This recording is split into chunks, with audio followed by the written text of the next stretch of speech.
avec une adhérence hyper précaire, et tu te retrouves avec la machine qui en glisse d'un appui à un autre.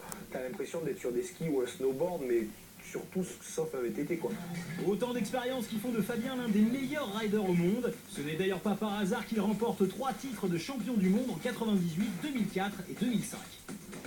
Il y a un titre qui pour moi a une connotation entre guillemets bien spécifique, c'est en 2004 où j'ai été champion du monde en France.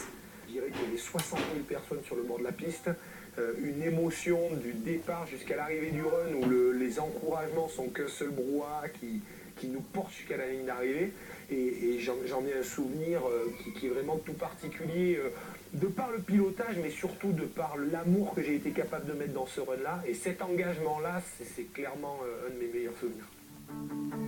Une vie pleine de victoires, mais aussi de blessures qui vont le pousser à mettre un terme à sa carrière de descendeur en 2011. Quand je me suis investi dans cette discipline, j'avais un rêve, c'était de devenir champion du monde. J'ai dit à mon mécano, tu vois, je pense que ce jour-là, aujourd'hui, j'y suis.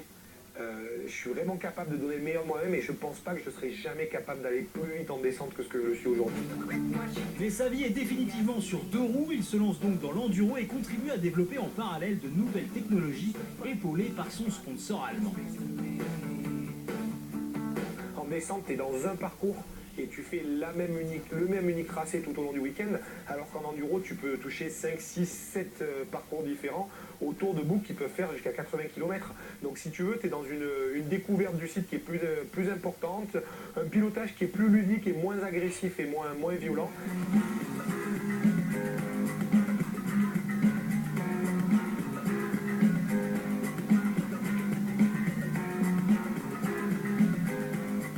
Ici on est dans mon atelier, c'est ici que je prépare un peu toutes mes machines de compétition. On peut voir qu'on a un poste de pilotage sur un vélo d'enduro qui est de plus en plus proche que d'une moto, avec ce qu'on appelle un guidon relevé.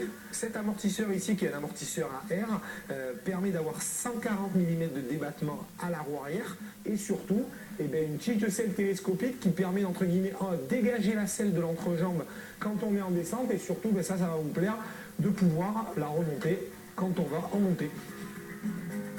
On arrive à avoir un vélo qui aujourd'hui à 12 kg nous permet d'avoir la polyvalence nécessaire pour faire ce qu'on appelle du trail riding à volonté avec beaucoup de plaisir.